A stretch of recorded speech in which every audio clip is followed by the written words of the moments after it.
The following program is a podcast1.com production.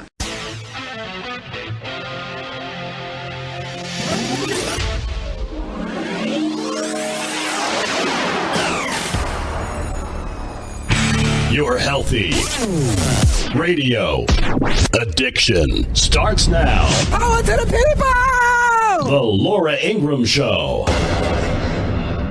Words, words, words, I'm so sick of words. I get words all day through, first from him, now from you. Is that all you blighters can do? It is a testament to the condition of our democracy that our own president uses words infamously spoken by Joseph Stalin to describe his enemies. This alone should be the source of great shame for us in this body, especially for those of us in the president's party, for they are shameful, repulsive statements. And of course, the president has it precisely backward. Despotism is the enemy of the people. The free press is the despot's enemy, which makes the free press the guardian of democracy. You want a way to kill ratings fast? Play an evening of Jeff Flake. Raymond Arroyo sitting in for Laura Ingraham in Las Vegas.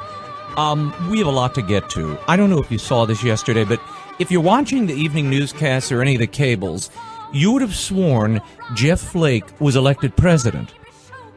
CNN did wall-to-wall coverage of this speech as if it were going to change the outcome of DACA. This was part of a coordinated attempt on the part of Jeff Flake, Senator Jeff Flake. If you don't know who he is, he's a senator from Arizona who is so beloved, has such a great, vibrant constituency that he's leaving office and is not running because he can't get people to vote for him. And with that kind of delivery, you can imagine why. Incidentally, though, last night I was watching the Ingraham angle, waiting for the wide shot of the Jeff Flake speech to happen. It never happened. You know why? CNN and C-SPAN, who covered it, would not show you the wide shot of the room. And the reason they wouldn't show you is because there were only two senators in the well of the Senate, Dick Durbin and Amy Klobuchar, watching Jeff Flake deliver this impassioned, incredible speech, chastising the president as an enemy of the people, somehow undermining this great pillar of our democracy, the media, and attacking him. And it was done in coordination with his old pal, also never Trumper and Donald Trump opponent, John McCain. Here's more of that scintillating speech that required CNN to give its entire hour of programming to this. Not only has the past year seen an American president borrow despotic language to refer to the free press, but it seems he has now, in turn, inspired dictators and authoritarians with his own language. Oh, okay. Yeah, the mullahs in Iran look like they're really inspired by Donald Trump. He backed the protests. He is confronting Kim Jong-un and got him to the table to begin having conversations with the South Koreans. They're now talking about relaxing their military tensions. You think that would have happened anywhere else, any other time? Tough talk works, I guess. You got to look at the outcome, guys. 855-40-LAURA, 855-405-2872. Your reaction to this. John McCain, at the same moment, came out with an op-ed. Now, this was all preemptive, and the reason that they were delivering these impassioned speeches on the floor of the Senate with no one in attendance, no one, and even less interest, there were crickets in the room when the guy was speaking. And he speaks in this very flat manner that the enemy of the people and the language that he used. Look. If you're going to make a case, get a little juice and passion in the voice. This is not working. John McCain came out with an op-ed yesterday claiming that the president has threatened to continue his attempt to discredit the free press by bestowing fake news awards upon reporters and news media outlets whose coverage he disagrees with. Well, he did it yesterday. Whether Trump knows it or not, these efforts are being closely watched by foreign leaders who are using his words as cover, as they silence and shutter one of the key pillars of democracy. So Flake and McCain are defending the media, an institution that I would agree is important to democracy, is critical to a free people, a free republic, but they also have to be held to some standard. And Trump released this list of fake news awards yesterday. Paul Krugman was number one. The New York Times, Paul Krugman claimed on the day of President Trump's historic landslide victory that the economy would never recover. Krugman says markets will never recover from Trump. Dow hits record high. So should these people be held accountable? ABC demotes Brian Ross after that bungled report on the Russia collusion investigation. CNN falsely reported that candidate Donald Trump and his son Donald Trump Jr. had access to hacked documents from WikiLeaks. False. So it's amazing, though, to me that Jeff Flake and John McCain, in his last hours, poor man is battling brain cancer, that they would decide to spend their last moments in office, Flake because he's not returning, and John McCain because he's battling a terrible disease, that they would spend it defending not the people, not a major issue, not championing a piece of legislation, but attacking the president because he calls the media to account. Your thoughts on we're approaching the first anniversary here of the Trump inaugural. Do you believe the media should be held account? Or is the president out of line? Has he gone too far? Is he undermining democracy itself? Play that next Jeff Flake thing before I have my own aneurysm here. No longer can we turn a blind eye or a deaf ear to those assaults on our institutions. And, Mr. President, an American president who cannot take criticism, who must constantly deflect and distort and distract, who must find someone else to blame, is charting a very dangerous path. Can you imagine this man? Not only is it uninspired oratory, but it is passionless. So you wonder why. Did he do this under duress? What is this all about? In the meantime, there is a DACA deal underway. It looks like the House is going to vote this afternoon on a stopgap spending measure. Now, what that will mean is it's a continuing resolution. It will allow the government to go forward and continue all its operations to the middle of February. But, big but, the DACA deal will be argued and negotiated separately, not part of this. John Kelly, the president's chief of staff last night, sat with Brett Baer. Some of what he had to say was a wee bit concerning because he seemed to be backtracking on promises made by the president. We're going to get into that in a moment. Qualifying the wall. I mean, he's long said it could be, 700 miles. It might not be the entire border. Okay, we get that. There are areas, rivers and inaccessible terrain where people are not entering and wouldn't enter across the border. But the comments he made about what the president promised and Mexico paying for it and all of that, I think bear scrutiny. We will look at that in a moment. The other thing we've got to get into is what you will accept as part of a DACA deal.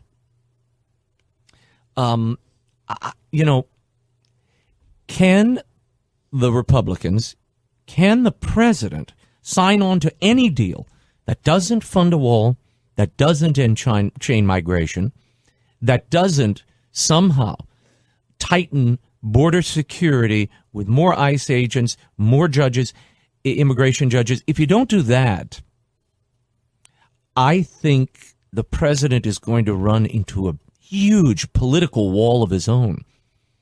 The base is not going to stand for that. But we want to hear from you. 855-40-LAURA. What are you looking for in a DACA deal? And we will play you those John Kelly comments in a moment and much more. We've got Rich Lowry coming up, Linda McCain, as well as Gary Byrne, who is a former Secret Service agent who testified before the grand jury. We'll talk before a grand jury. We'll talk to him and much more. The Laura Ingraham Show continues in a moment. Stay right there. Raymond Arroyo sitting in for the great lady. Snowflake, snowflake, Lilo, snowflake, Lilo, snowflake, falling from the sky. An American president who cannot take criticism is charting a very dangerous path.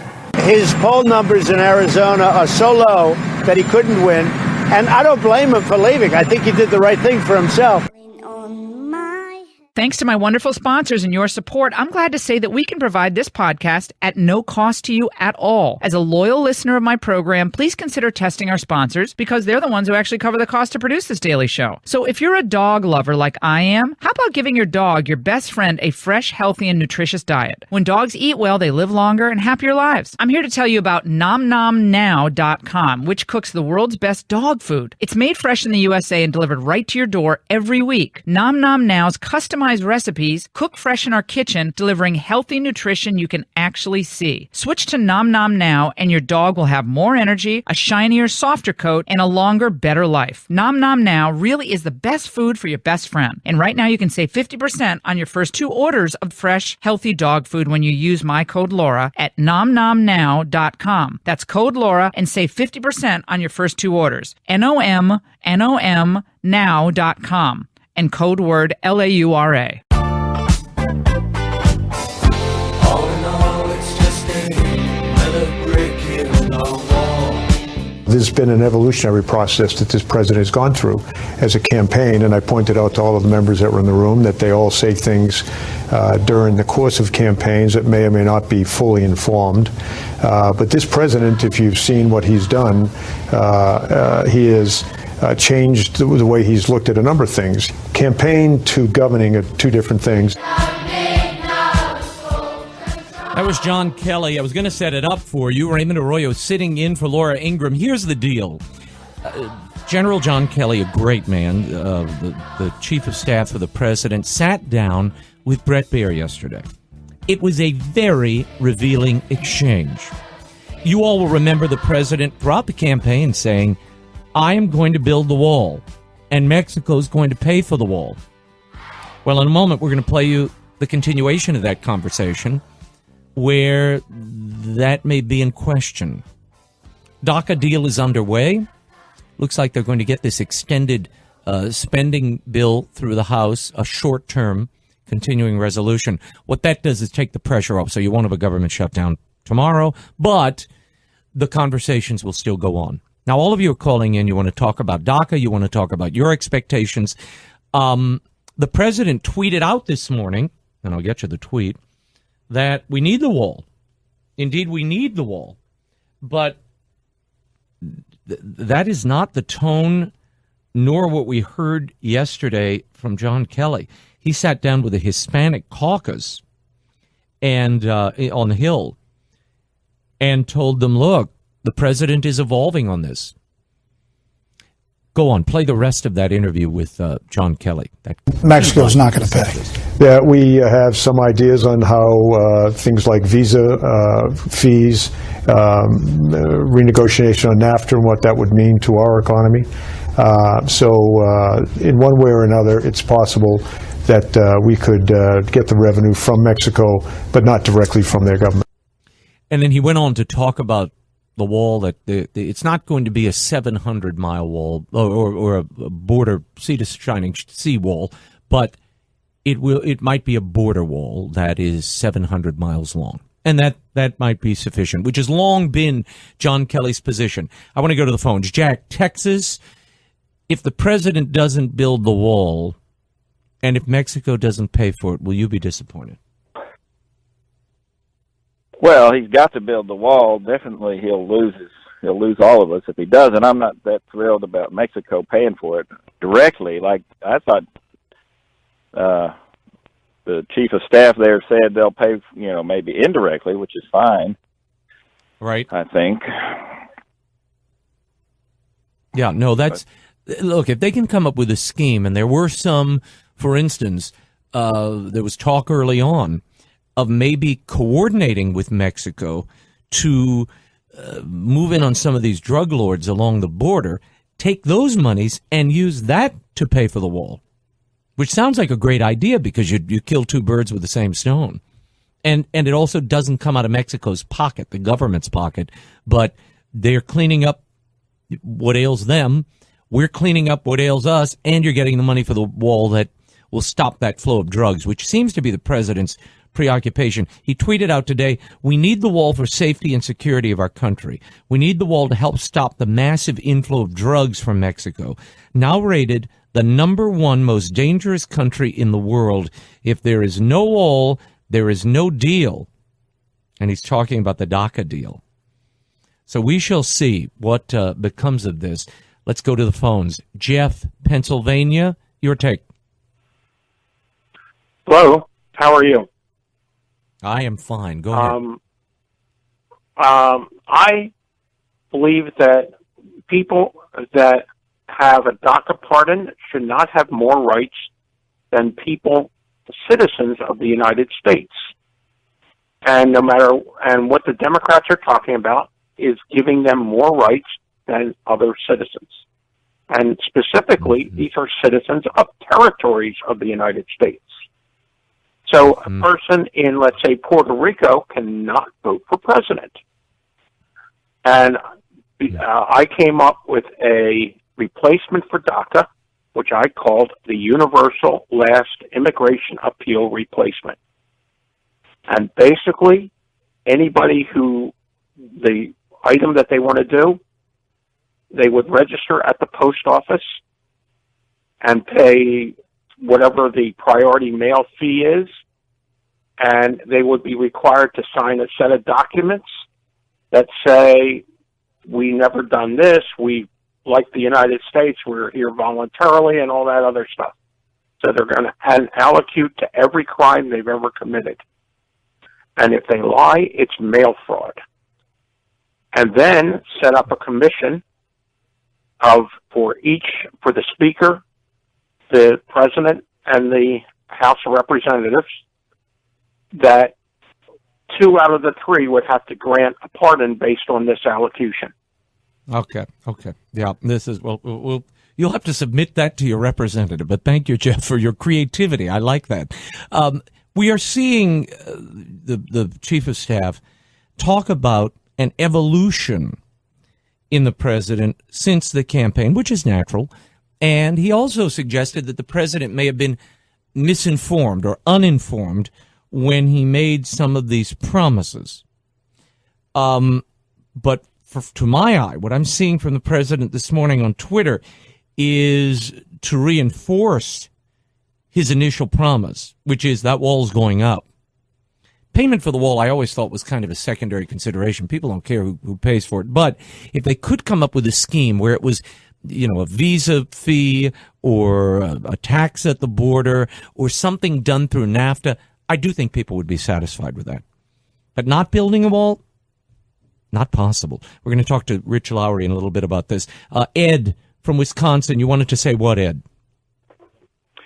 Yes. Hi, Raymond. You're a great co-host. Anyway, it's far past time for Republicans, and I'm talking about the electorate, to contact the representatives and tell them that they need to forcefully speak up about what's going on in our country. People like Lindsey Graham want to turn our country into California, basically, and we all saw how that turned out. The corruption that's going on, I'm astounded that there are not people in prison or going to prison, not jail, prison. There's a difference, and it's just far past. We need to use the Democratic tactics. However, we need to be nonviolent. Very good. We'll leave it there. Thank you so much, Ed, for the comment. The Laura Ingraham Show continues in a moment. Stay right there. We'll get to all your calls.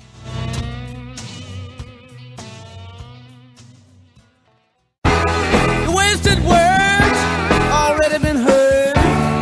All you really got, yes or no.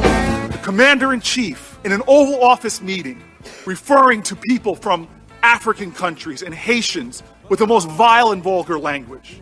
the language festers, when ignorance and bigotry is allied with power, it is a dangerous force in our country. Your silence and your amnesia is complicity.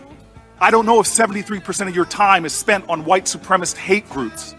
I don't know if 73% of your time is spent concerned about the people in fear in communities in this country, Sikh Americans, Muslim Americans, Black Americans. The fact pattern is clear of the threats in this country. Cory Booker, desperately in need of an acting coach. Raymond Arroyo sitting in for Laura Ingraham. I don't know if you saw that. That was the hearing with the Homeland Security Secretary earlier in the week.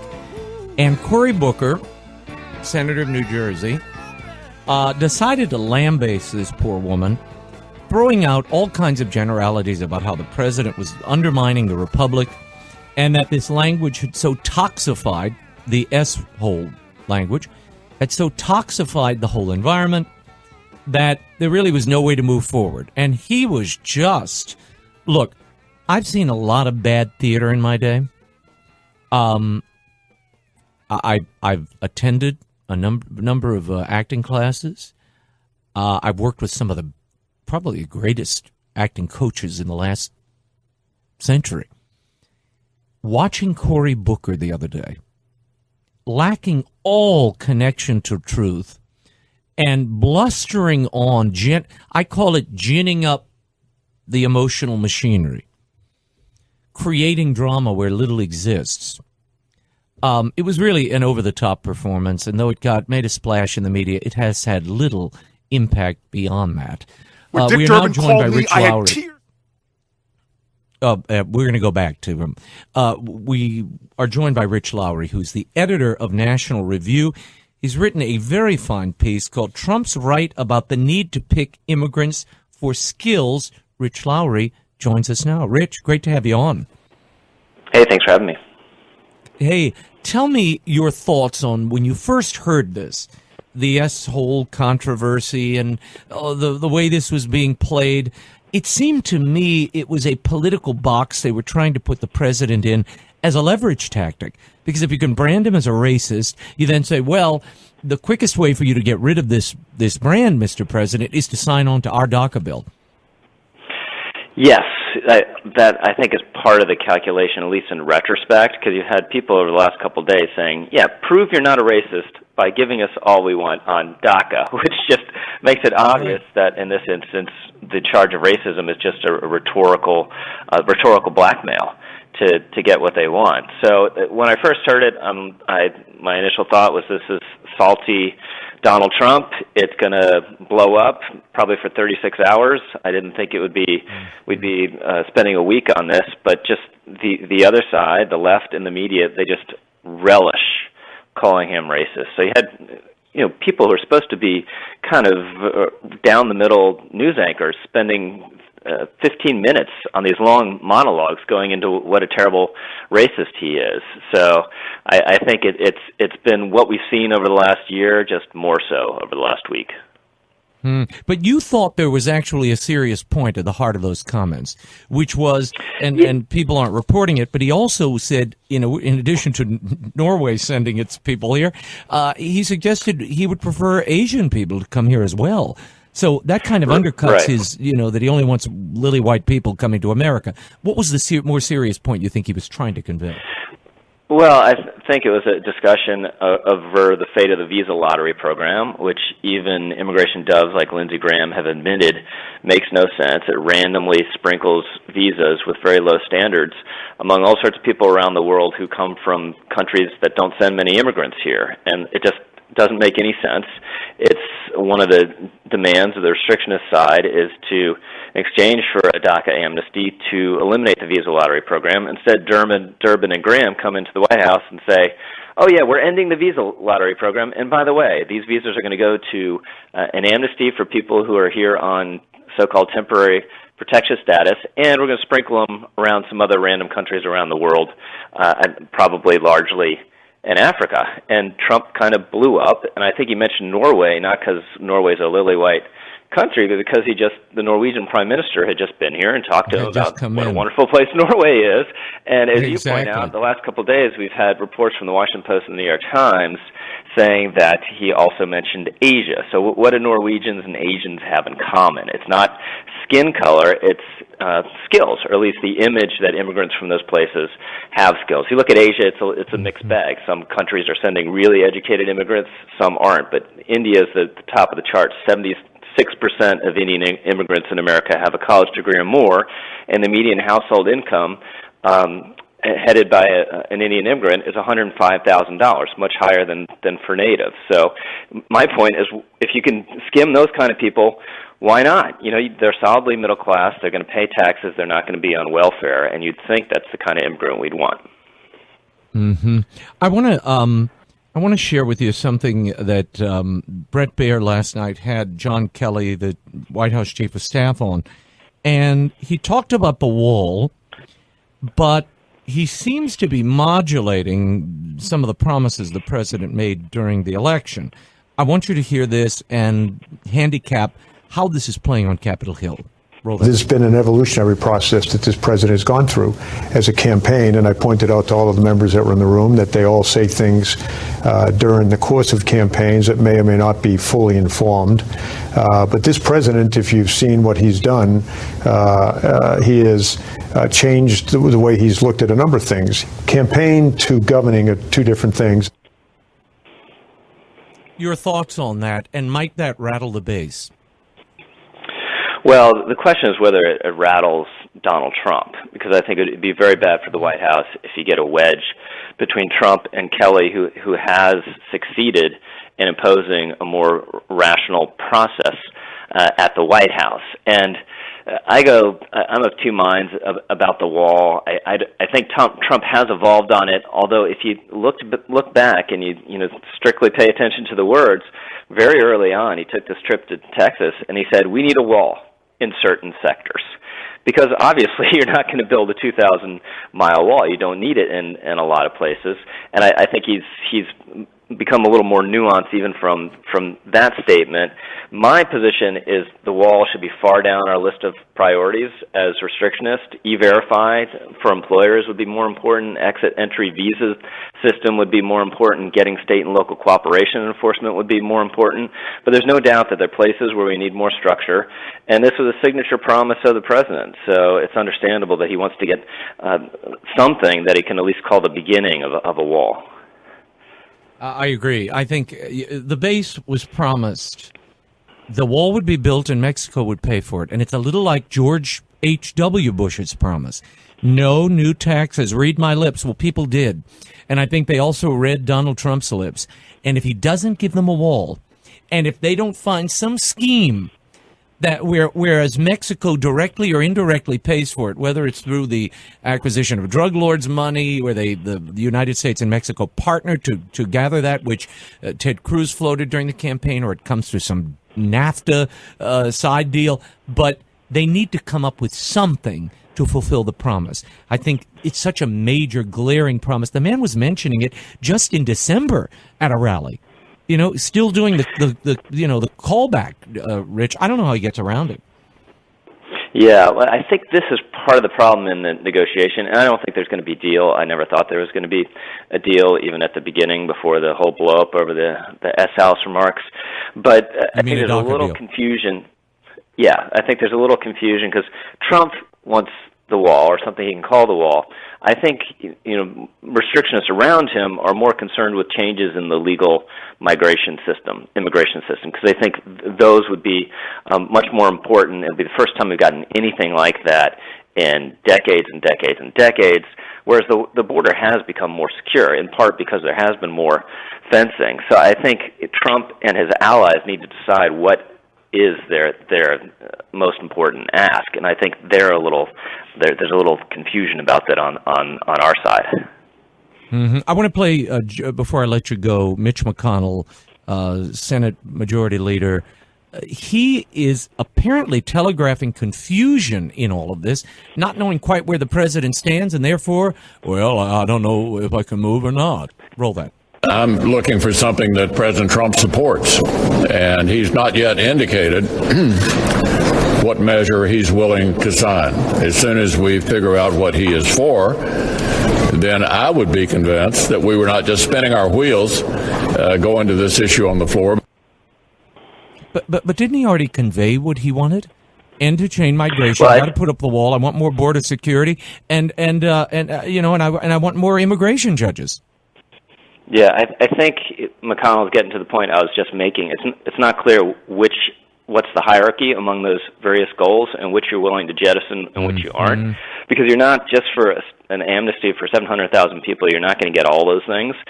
So I think some on the restrictions on the Hill would be happy to do an amnesty bigger than just DACA, more like a DREAM Act style amnesty, just in exchange for the change in chain migration, which I think would be a really good deal.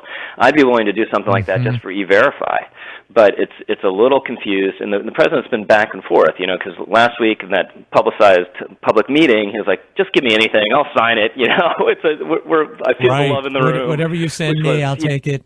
Right, which he never should have said. And then initially, apparently, he said to Durbin and Graham, "Oh, come on down, this sounds great." And then, when it was explained to him in detail what a rotten, just garbage deal that was, then he reacted the way he did. So it's been a little confused. Again, I just don't think there was any deal in the offing here. I think it's going to be kicked down the road, and then we'll see who really has the most leverage maybe going forward. But I think Durbin kind of wanted a deal.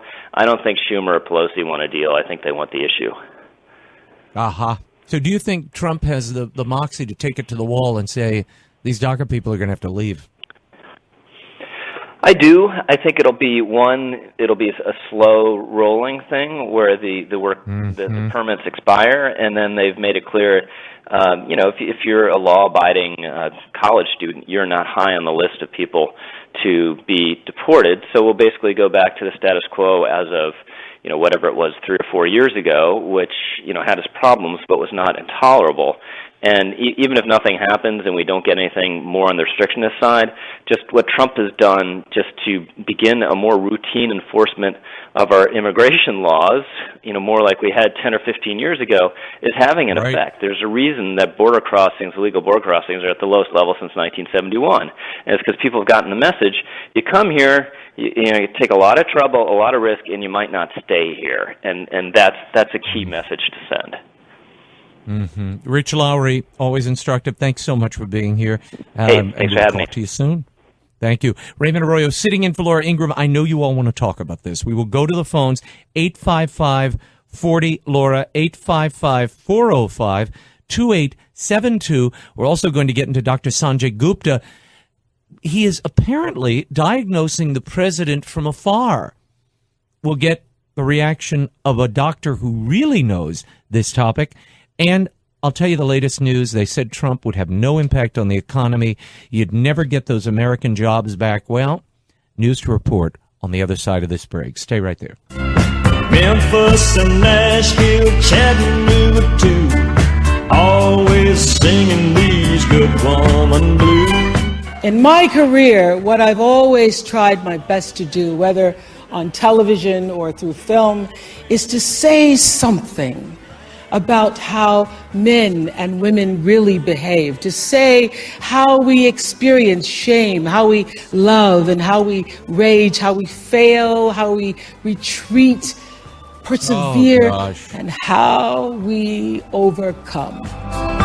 Oh, boy. Cory Booker and Jeff Flake could learn a thing or two by listening to Oprah. Whatever you think of Oprah, she knows how to tell a story. Pulls you in just by the skill of the delivery. Doesn't matter what she's saying. She can be talking about, prune juice and soups and mudslides or Super Soul Sunday, and you can't help but listen to Oprah. But newsflash, after that Golden Globe thing, everybody thought, she's going to run against Donald Trump. She's going to be the great Democratic hope.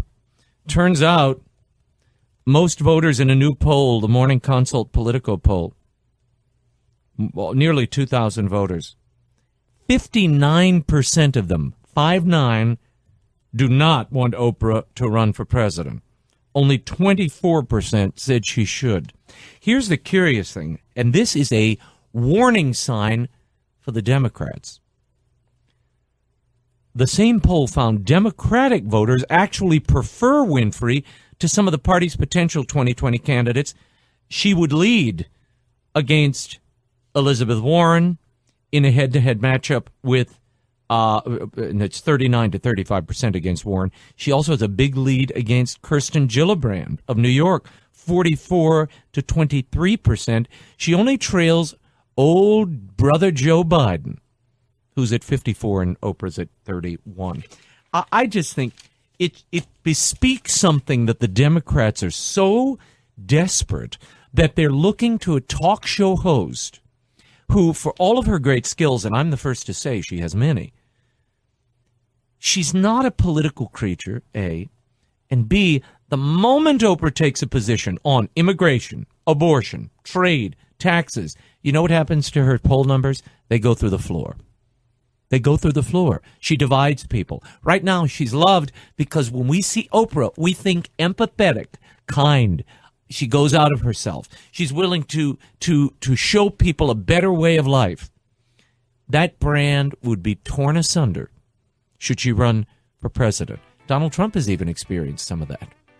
There's a steep downside to running for president, too. Trump said he's doing it for the country. Maybe Oprah would do the same, but I don't think there's exactly a cry and hue for her candidacy. Raymond Arroyo sitting in for Laura Ingraham. Some good news. No one expected. In fact, they said it would never happen. We'll tell you what it is on the other side of this break. Stay right there. Oh, my goodness. At last, I'm here.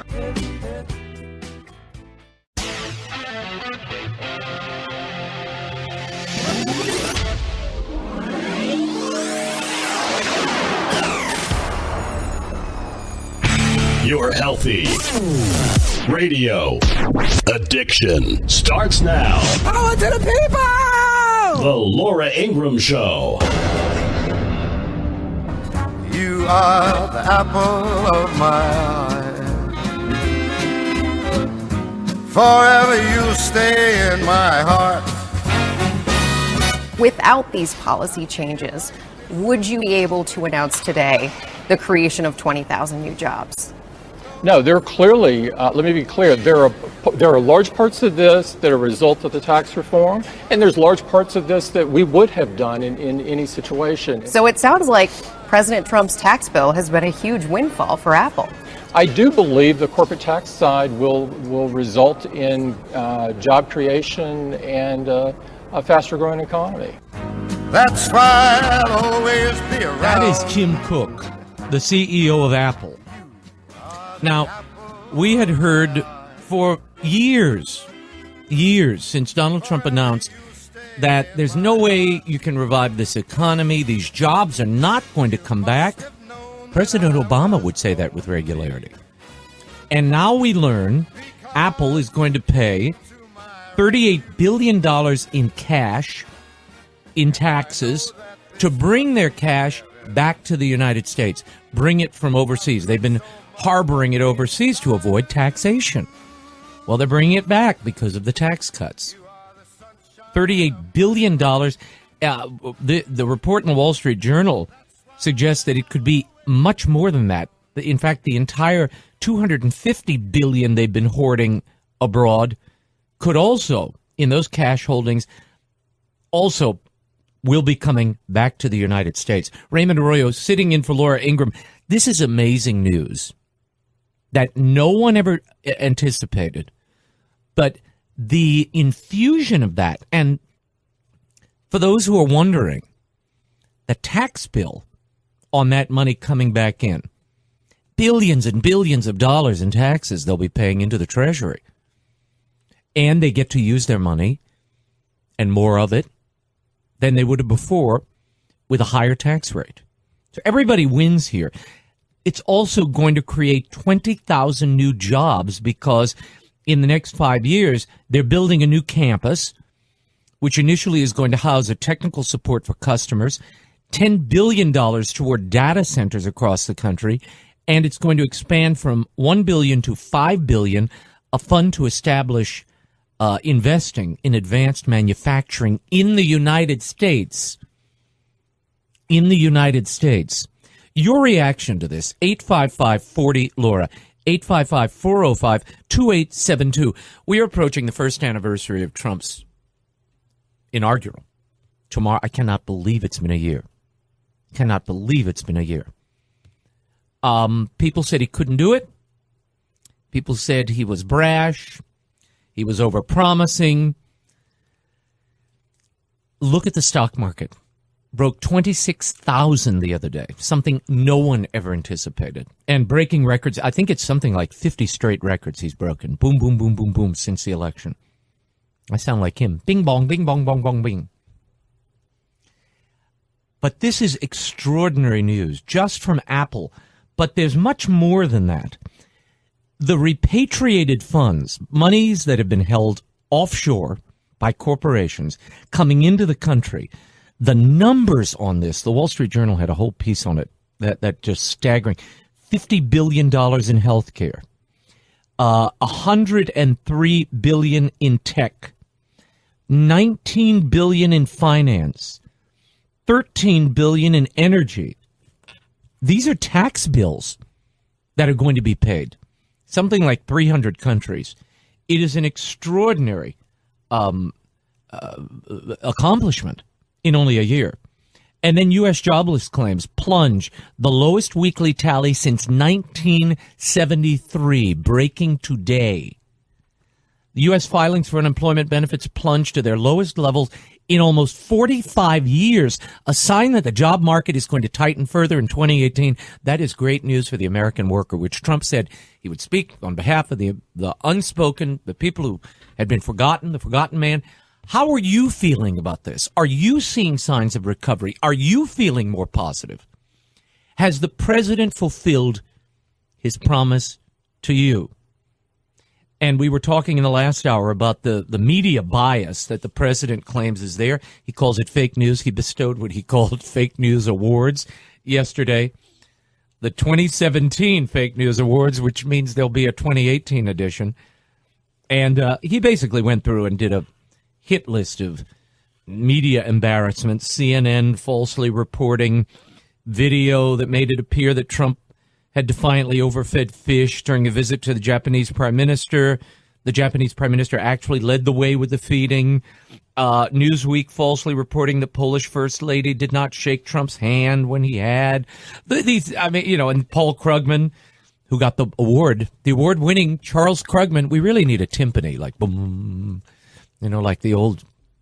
And the winner of the highly anticipated fake news award is, we have celebrity presenters. And it's Paul Krugman, the columnist who, the day of Trump's victory, had a column that read, "Markets will never recover from Trump." It's only broken 50 records in a row. Up, up, up, up, up, up, up. Something like 30% increase. This is why I should have gotten back in the stock market. See, I'm afraid of the stock market. I don't like gambling. I'm in Las Vegas. And as anybody knows, I don't gamble. I gamble on air. I told people this the other day.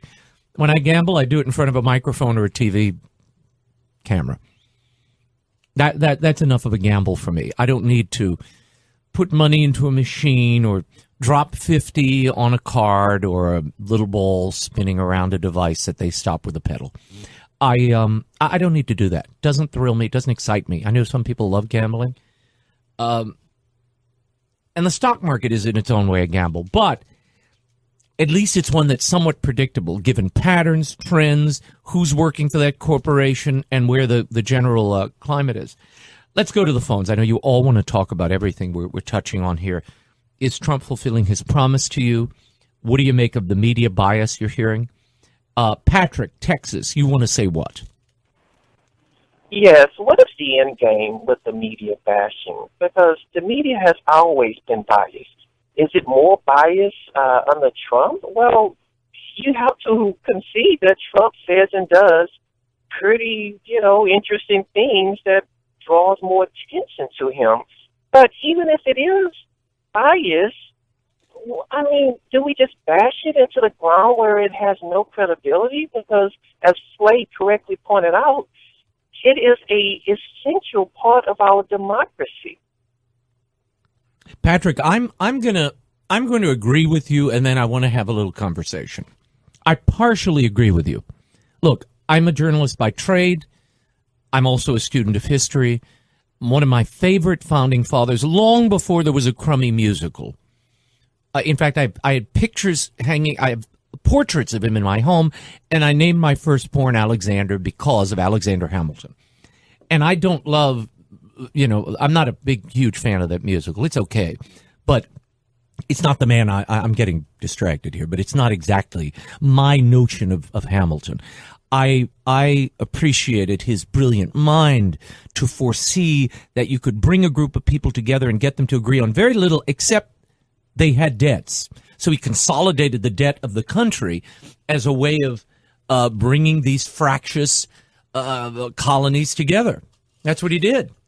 And so when I think of Alexander Hamilton, I often think of the Federalist Papers. And you have to remember, though he was Washington's aide-de-camp, which is exaggerated in any of you who know Hamilton the musical, it's certainly there. What isn't examined, I think, properly or sufficiently is Hamilton was also an amazing writer. He had a real felicity for it, could convince you of arguments. And he was the founder of the New York Post, which most people don't know or forget, which is still in operation. Murdoch owns it. And so I think a vibrant free press is critical, because we would never have enjoyed this experiment in liberty and this republic were it not for people like Jay and Madison and Hamilton, who wrote those tracts, who published them and distributed them through the colonies and went and made their case. Now, he was slandered, too. He got caught up in his own sex scandal of the day. So I agree with that. The media and the press has a crucial role. I do worry that at times they overstep that role or they abuse that role and people don't have belief or faith in them anymore. Would you agree with that, Patrick? Of course. Okay. So when the president calls them out and says, wait a minute, I didn't do that, or you're wrong. See, that's what's new here. What's changed, I think, Patrick, is the president has decided. You've always had adversarial relationships with Nixon, Reagan, George W. Bush. The difference is Trump is pushing back in a very visible way. He is not going to take it. Now, at times, I agree that may go too far. But I think this nasty. We're going to play Jim Acosta from CNN. Okay, and then I'm going to get into what Sanjay Gupta did yesterday, which is he's diagnosing the president from afar. I'm going to get into all of this, and I want your reaction to it. Because there's an adversarial nature to this. It is not healthy. It's not healthy for fellow journalists, and it is not healthy for the president. Because what's happening is they think they're running against him, and they are. They're fulfilling Steve Bannon's prophecy, which was they are the opposition party. The media is. The media shouldn't be. We should not be the opposition party. We should hold him accountable, but we shouldn't be his opposition. Your reaction, Patrick, very quickly. Yes, but as Ted Cruz correctly pointed out, Donald Trump is a pathological liar. He lies about everything, and he makes outrageous statements that the media, the story writes itself. So you can't blame the media for everything, because you're starting to sound like black people with racism, using that as a scapegoat for all of their failures. Well, look, I don't blame media for everything, but we have to hold everybody accountable, including the president. That's my job. I agree with you, Patrick. Our job is to press. They call us press. You know why? We press until we get an answer. We hold elected officials accountable for the people. But and if there's a lie, we should ferret it out and expose it. But you lose credibility, Patrick, when you engage in fallacious reporting, when you report ideology as truth, and when you allow voices, some of which I'm going to play for you, to suggest the president is crazy because they don't like him, or he's obese and is going to drop dead because we don't like him, or he's got, well, you'll hear that he actually has maladies. They're now diagnosing from afar maladies, having never examined the man. That goes too far. That is abusing the public trust and the high responsibility that we as journalists have to the truth. To the truth. I've always taken that very seriously.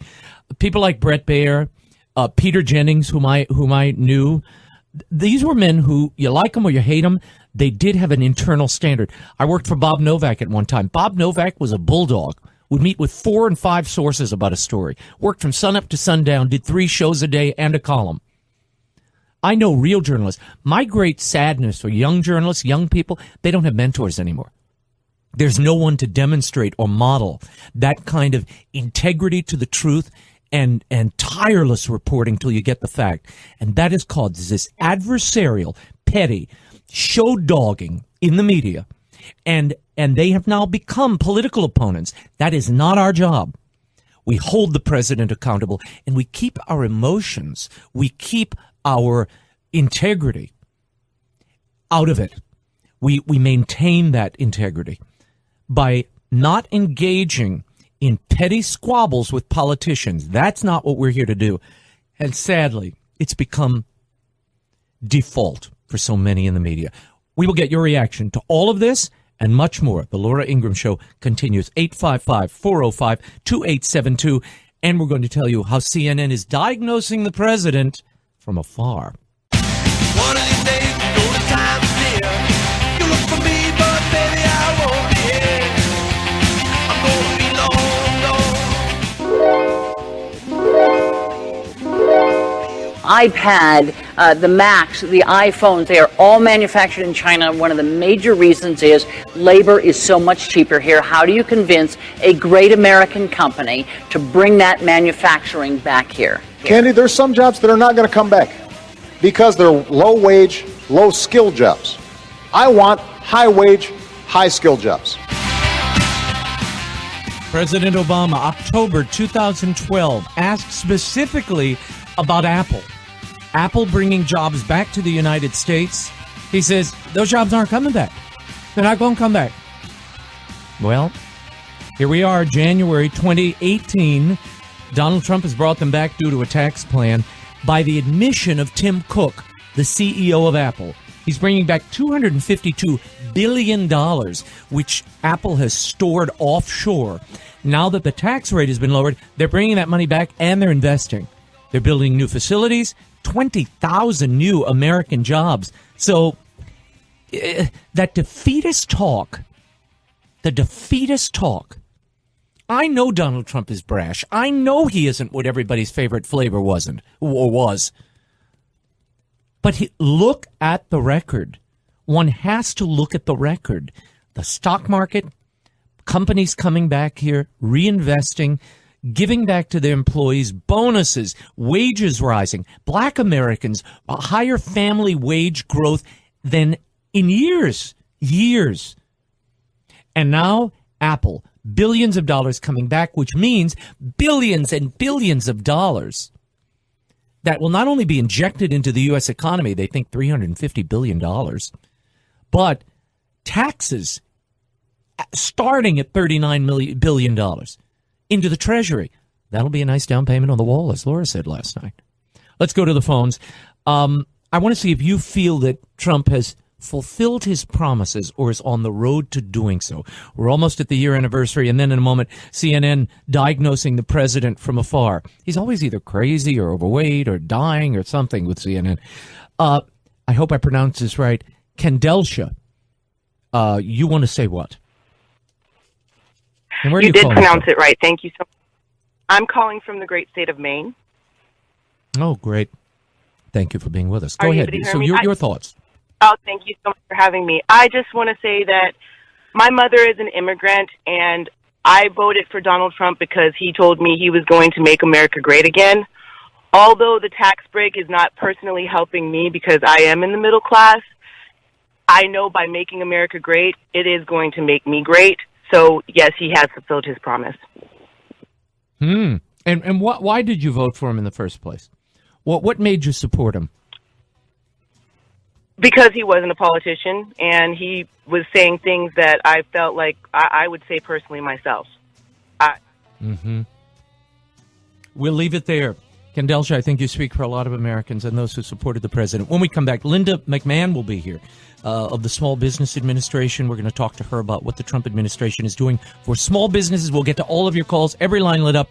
Be back in a moment. Raymond Arroyo sitting in for Laura Ingraham.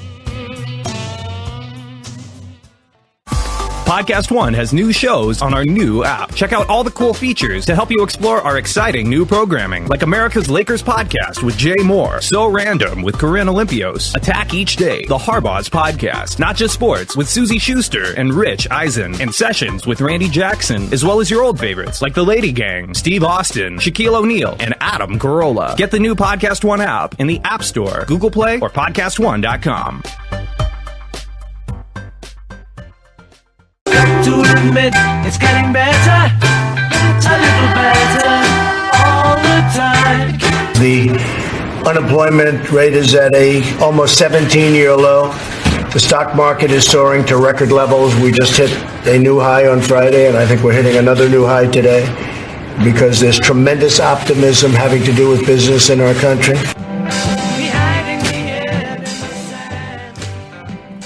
Raymond Arroyo sitting in for Laura Ingraham, of course, that's the president, touting the amazing success, and it has been amazing over the last year, despite what you'll hear in some parlance. The president has made a remarkable change and left an incredible mark on the American economy. We are now pleased to be joined by Linda Mcmahon. She is head of the Small Business Administration, of course, former founder and CEO of the WWE, and she joins us now. Ms. McMahon, thank you for being with us. Thank you for having me. It's a pleasure. Now, I hear you've been out on tour, talking to small business people, listening to their concerns. What are they telling you? I mean, it is an amazing moment to be in small business, but really in any business in America. Things are humming along. Well, they are, and I have been on what I have called the Ignite Tour from SBA, and that is I want to ignite thoughts and ideas and continue this enthusiastic wave that we are having from our small businesses all over the country. SBA has 68 district offices around the country, so it is my pledge to visit each and every one of them, and I hope to do that by the end of this year. Tomorrow I'm headed to Buffalo, and that will be my 32nd SBA district office. So when I'm there, I not only visit that office, but I hold business roundtables, I tour small businesses, and I do a lot of local media in the market because I want to make sure that folks continue to understand that SBA is not just about loans, guaranteeing loans, but we are also about mentoring, networking through our resource partners of our SBDCs, that's Small Business Development Companies, our SCORE partners, our Women's Business Centers, helping write business plans, marketing plans, to not only launch and get access to capital, but to really help those businesses grow and survive and thrive. So, and what are they telling you? What are obstacles to their growth right now?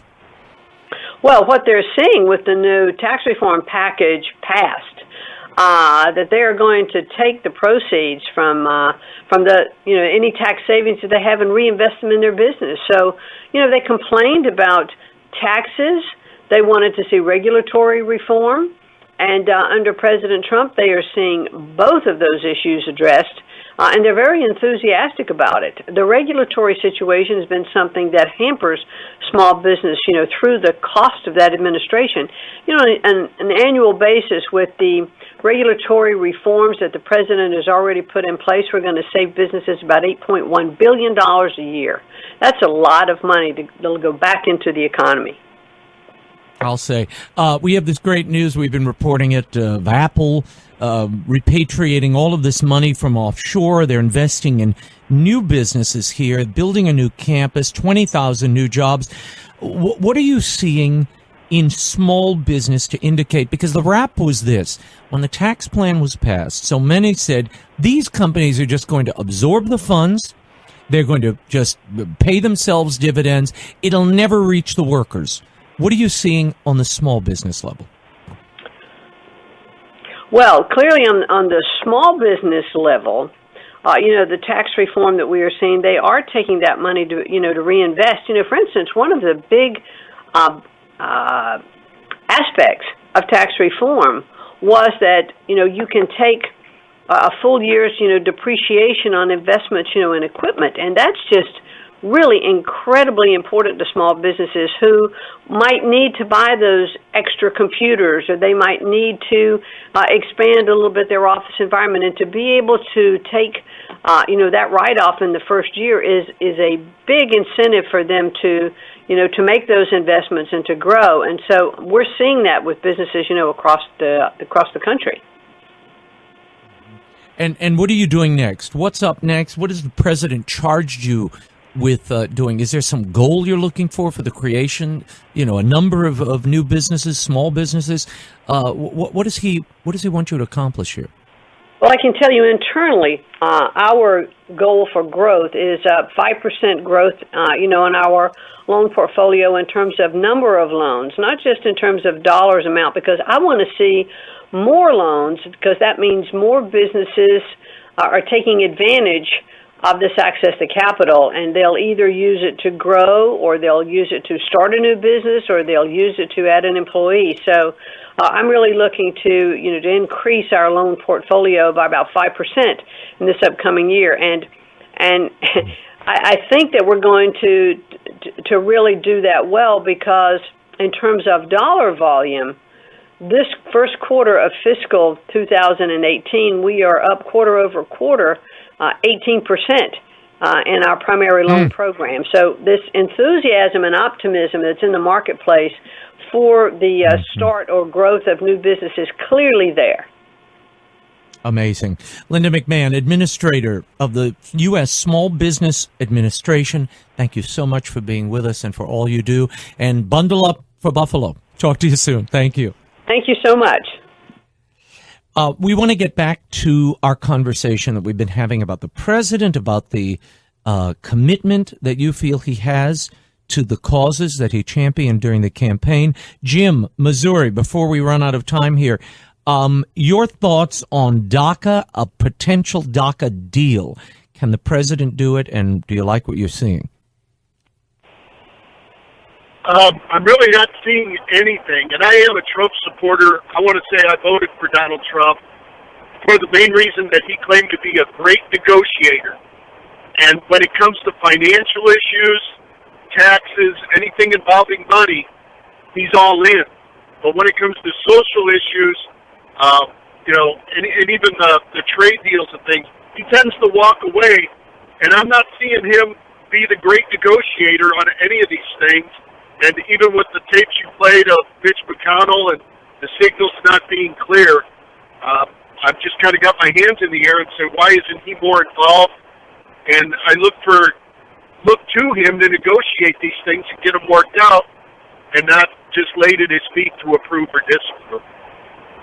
That's a very, very important insight, I think, Jim, because we saw in the healthcare debate where the president allowed someone else to take care of the negotiating, allowed Congress to take the lead. And I think the reason there was a misfire, and then it was, by the hardest that they got a bill passed at all, is because the president kind of sat back and said, well, you all go figure it out. On this, I think, and you see it from McConnell today, you hear it from McConnell today, they're waiting to see what will the president accept or not accept. What is he willing to bargain on, negotiate around? And that's unclear now. You've got General John Kelly out there saying, well, the president has evolved on the wall. It's not exactly what we thought during the campaign. He was uninformed, but now we were going to get a wall, but it won't be a big wall. It's going to be a 700-mile wall. We see things bending here, and I think that confuses some people. And certainly you can't have a negotiation if you don't know where you stand. So I agree with you. I think the president has to be much more engaged, and he will probably have to be the instrument of a negotiation rather than the rubber stamp for one. I think that's going to happen. And that meeting, when he had all those people in the room, when he had the folks on the left and the right in the room together, and he decided to air that full 45 minutes discussion, that was bracing for America. They got a chance to watch the people representing them debate, make cogent arguments. battle it out, vie for the president's attention, and try to win him over. That was great. More of that, please. More of that. I think that can only be a good thing. Bruce, Arizona. You wanted to say what? What are you seeing on the ground in Arizona? Well, Raymond, here's something you're not going to hear very much of. I'm a professional patient. I've done clinical trials for the past 19 years. I've completed 72. And for the past few years, I've had a heck of a time qualifying for these studies because MS-13 gang members in Sinaloa, down here in Phoenix, they recruit quite a bit of these people. And I couldn't get in the studies. So what's happened as a result of Trump cracking down on MS-13 and the gang members and sending them back is it's cleared the roster, and I've been able to be eligible. I just finished one for $5,000. So that's a bit of a twist on the Trump administration's crackdown on illegals, but that's just my story, and you can share it. That's amazing. Well, thank you for sharing it with us. And, I came across a story. You will like this, Tim, or Bruce, rather. This was a story that I came across yesterday in CNN. And I'll pull it up for you. I'll read it to you when we come back. And it said El Salvadorans are very upset with the Trump administration because all of these Salvadoran illegal immigrants came to the United States. They were hardened criminals, many of them, and they got harder here. They got arms, they learned armed trade, they did all kinds of drugs, the whole 9 yards. The El Salvadorans are up in arms because they don't want these people being deported back to their country. And they're saying, wait a minute, this is going to make us less safe. So I saw it and I texted it to Laura. I said, did you see this? I said, they're actually making the case that hardened criminals from these countries should stay in the United States to make them safer. What? It is unbelievable. Talk about the opposition proving the argument. If I were Donald Trump, I'd be waving that article around all day long. I'll share it with you when we return. I know you all want to get in on this. Where is DACA? Is the president evolving? And what does that mean? Laura just tweeted something out. When people hear the president is evolving, they think he's caving. Language is important. Language is important. Does that rattle you, what you heard from John Kelly? We'll play that. I'll read you this El Salvador piece, which is hilarious, and much more. Sanjay Gupta diagnosing the president from afar. We'll get into all of it when the Laura Ingraham Show continues. Raymond Arroyo sitting in for the great lady, of course, the Ingraham Angle tonight. I'm on Twitter at Raymond Arroyo, where you can love or hate me, and she's at Ingraham Angle on Twitter and Facebook. We'll be right back. First you say you will and then you won't. Then you say you do and then you don't. You're undecided now, hey, what are you going to do? There's been an evolutionary process that this president has gone through as a campaign, and I pointed out to all of the members that were in the room that they all say things during the course of campaigns that may or may not be fully informed. But this president, if you've seen what he's done, he has changed the way he's looked at a number of things. Campaign to governing are two different things. Heart, make up your mind. Don't keep us apart and please be kind. That was General John Kelly last night on Bret Baier in an interview that's been making a lot of headlines. He claims the president has evolved on the wall. Well, this morning, the president tweeted a response seemingly to those comments by General Kelly. He said, "The wall is the wall. It has never changed or evolved from the first day I conceived of it. Parts will be of necessity see-through. And it was never intended to be built in areas where there's natural protection, such as mountains, wastelands, or tough rivers of water. The wall will be paid for directly or indirectly or through longer-term reimbursement by Mexico, which has a ridiculous $71 billion trade surplus with the U.S. The $20 billion wall is peanuts compared to what Mexico makes from the U.S. NAFTA is a bad joke. Very bad joke." President Donald Trump's tweet. So your reaction to this back and forth. Who's in the right here? This is clearly the president pushing back. But I would argue this back and forth, first you say you do and then you don't. It's confusing the negotiation, and it is stalling progress on an ultimate DACA deal.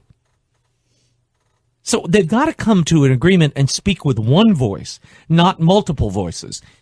And you can't go telling the Hispanic caucus one thing and then telling your base another thing and then retweeting something in the morning to correct it. It's all too much. It's confusing. But I think we've said this from very early on. Messaging is important, and message discipline is critical in any operation. But in the presidency, it is a requirement.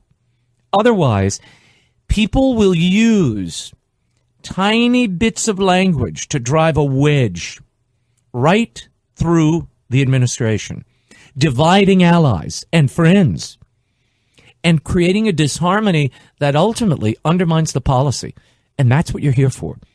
You're here to create policies. You're here to enact change. And when the president is saying one thing, his chief of staff is saying another, then you've got old Flake, Jeff Flake, and poor old John McCain issuing op-eds and giving speeches to themselves about how bad Trump is. He's attacking the media. He's undermining the media. He's like Stalin. This is not helpful. And, the last gasps of the Never Trump movement need to find something else to do. Go volunteer with Boys and Girls Club of America. Make good use of your time. Take part in a literacy initiative.